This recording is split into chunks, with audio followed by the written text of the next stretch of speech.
Hello gamers, benignchaos here, talking about the latest week in gaming and what I found the most interesting out of all the stuff that I've played and heard and read and all that good, cool jazz.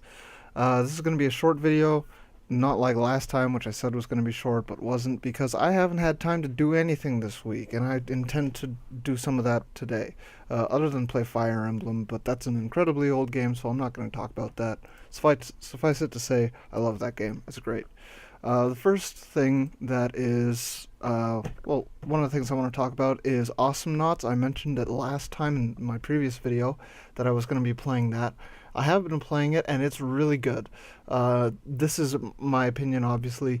It's a very specific genre. This is the MOBA genre, which is similar to League of Legends, Heroes of New Earth, and Defense of the Ancients. Except this is a new spin on the genre in that it's a 2D side-scroller. You get a selection of 6 different characters and 3 different maps, which is fairly puny selection of content, really, but they do promise to add more content later on.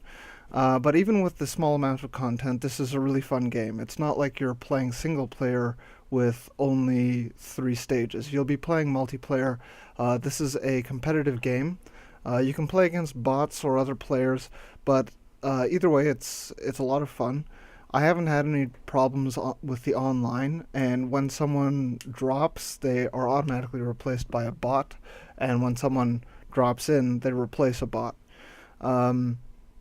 I've spent a lot of time with one character, Leon, which is the chameleon stealth type character. I've also played a bit with Froggy G, I believe his name is, and it's interesting to see how different all the characters are, which is kind of a defining point of the MOBA genre as far as I can tell from my experience.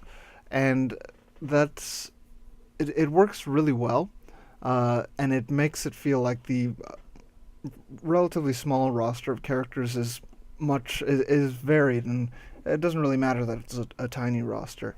One thing that I think should be mentioned is that I personally believe it's more important that you be a fan of the MOBA genre than you be a fan of the platforming or side-scrolling genre for this game. While it is on the surface a simple platformer, the platforming isn't particularly tight. These aren't Mega Man jumps or anything like that.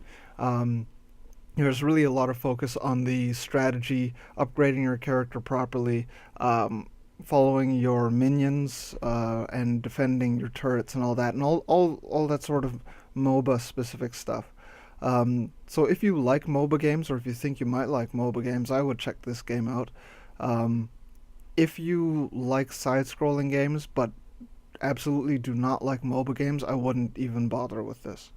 But that's that. So I really liked Awesomenauts. I've been playing it a lot, and I'm sure it doesn't hurt that I'm not terrible at it. The other thing that I wanted to talk about, even if only briefly, was Offspring Fling, which I mentioned in one of my previous videos, which is an indie game on PC, and it was just recently brought to Steam. Previously, it was only downloadable on the main website, which is offspringfling.com. This is a game by a man named Kyle Pulver, indie developer, and it's a 2D platformer puzzler where you basically you're trying to rescue your babies, but in order to do so, you have to pick them up and throw them to solve puzzles. And get them to the door that signifies the end of the stage. It's an interesting idea, very simple, and it's executed really well. Some of the strongest things that I was going for are the visual design and sound design. Very cutesy game. So this is now on Steam.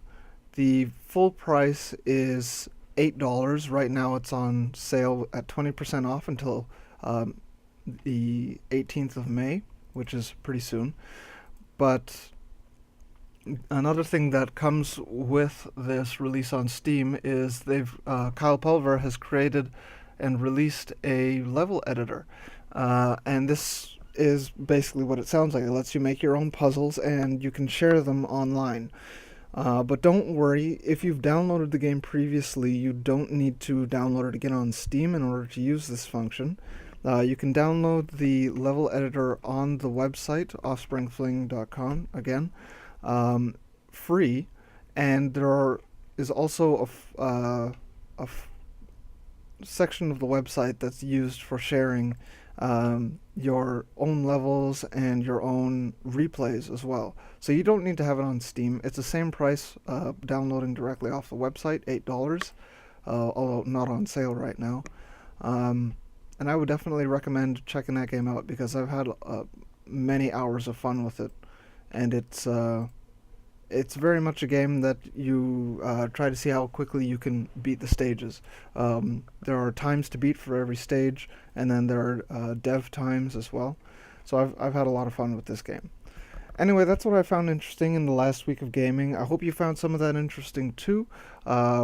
Like, comment, or subscribe, or any of that good stuff. It helps me out. And I'll see you guys next week. Stay awesome, stay gamers, and thanks for watching. See you next time.